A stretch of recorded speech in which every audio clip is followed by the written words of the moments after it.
The gentlewoman yields. The gentlewoman from Texas is recognized. I yield to the gentleman from Kentucky, the former chairman of the Committee on Appropriations and the ranking member of State and Foreign Operations Subcommittee, Mr. Rogers, for 5 minutes. The gentleman from Kentucky is recognized for 5 minutes.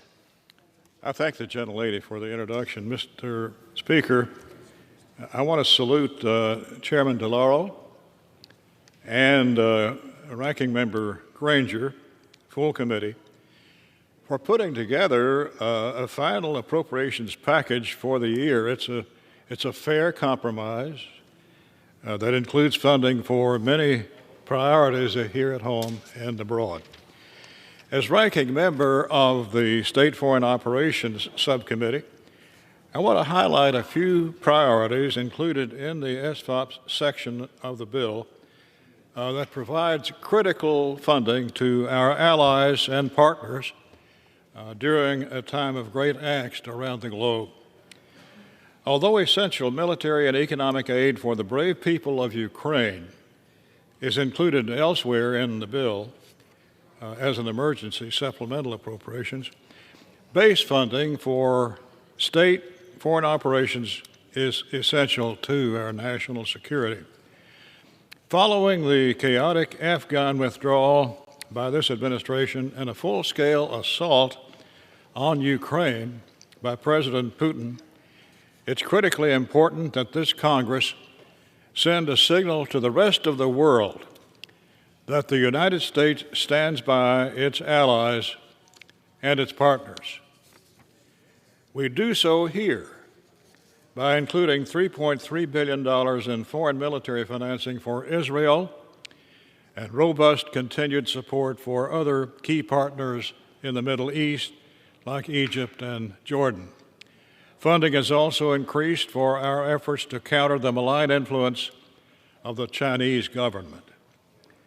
In our own hemisphere, the bill increases funding for one of our most important partners in the region, Colombia, as they continue to work to thwart drug producers and traffickers. The bill also prioritizes funding to address the flow of fentanyl and other synthetic opioids into the United States from Mexico and China.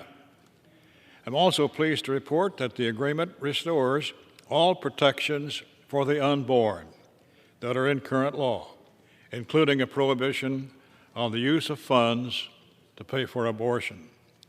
At no time should U.S. taxpayer dollars be used to kill the unborn. We must always protect the sanctity of life. Finally, the Omnibus provides critical resources for southern and eastern Kentucky.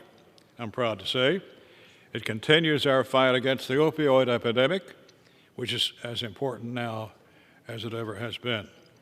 It provides record funding for my Abandoned Mine Lands Economic Revitalization Program, which is creating new economic opportunities across Appalachia and throughout my district. And it includes my community project funding request, which will provide important resources to our first responders, help protect Kentuckians from future floods, improve access to clean water, fight the scourge of opioids, improve medical care, and promote economic growth. This bill is a substantial improvement on the House-passed bill, and I commend our chairwoman and ranking member for their hard work on this package. Thank you, Mr. Speaker. I urge a yes vote and yield back.